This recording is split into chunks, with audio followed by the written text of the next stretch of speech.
அதே போலதான் கௌரவ அமைச்சர் அவர்களே, இந்த எங்களுடைய வடக்கு கிழக்கு மாகாணத்திலே மிக முக்கியமான ஒரு வாக்குறுதி தேர்தல் காலத்திலே ஜனாதிபதி அவர்கள் வழங்கியது இந்த மன்னார் மாவட்டத்தில் இருக்கிற காட்டாலைகளை பற்றி.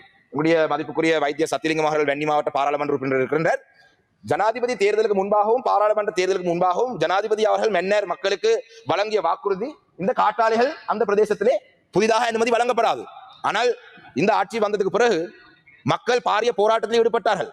இறுதியாக மக்கள் பாரிய போராட்டத்தில் ஈடுபட்டார்கள்.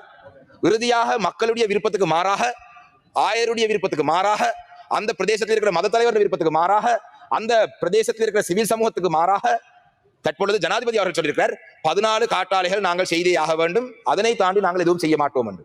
இதை தேசிய மக்கள் சக்தியினுடைய வடமாகாண பாராளுமன்ற உறுப்பினர்களும் இந்த விடயம் சம்பந்தமாக நீங்கள் பொறுப்பு கூற வேண்டும் மக்களுக்கு. ஏனென்று சொன்னால் இந்த 14 காட்டாலைகளுக்கு வடமாகாணத்தில் இருக்கிற மக்கள் இணக்கப்பாடை தெரிவித்தார் என்று சொல்வது பிழையானது. வேற வழி இல்லாமல் இதுக்கு மேல போராட்டம் செய்து அப்படி என்றதுனா மன்னர் இருந்து கொழும்புக்கு ஆயிரக்கணக்கானவர்கள் வந்து காலிமுகத்திலே போராட்டம் செய்தால் தான் அது முடியும். அப்படி என்றால் பரவாயில்லை, 14வது நாங்கள் ஏற்றுக்கொள்றோம் என்று சொன்னார்களா இல்லையான்றது கூட எனக்கு சந்தேகமா இருக்கு. ஆனால் இந்த 14 காட்டாலைகளை தாண்டி மன்னரிலே வருவதை பற்றி மக்கள் மத்தியிலே பெரிய ஒரு ஒரு ஆதங்கம் இருக்கின்றது. அந்த வகையிலே இதிலே கௌரவ அமைச்சர் அவர்களே, உங்களுடைய வீட்டுக்கு பக்கத்திலே ஒரு காட்டாலையை போட்டு காலையில இருந்து மாலை வரைக்கும் அந்த காட்டாலை சுத்தும் பொழுது அந்த சத்தம் உங்களுடைய காதுக்குள்ளே வந்தால்தான் அதனுடைய பாதிப்பு உங்களுக்கு புரியும்.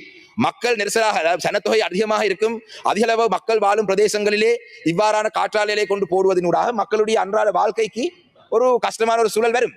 அதே போலதான் இதிலே இன்னும் பல சிக்கல்கள் இருக்கின்றது. அந்த வகையிலே இந்த விடயம் சம்பந்தமாக இன்னும் இந்த 14 காற்றாலைகளை மக்கள் ஏற்றுக்கொள்ளவில்லை. சரி, வேற வழி இல்லை, நாங்கள் ஒரு நிறைவேற்ற அதிகாரம் கொண்ட ஜனாதிபதி முறையை வைத்து இதுதான் எங்களுடைய முடிவு என்று சொன்னாலும் கூட அதனை தாண்டி இந்த காற்றாலைகளுடைய எண்ணிக்கையை நீங்கள் அதிகரிக்க கூடாது.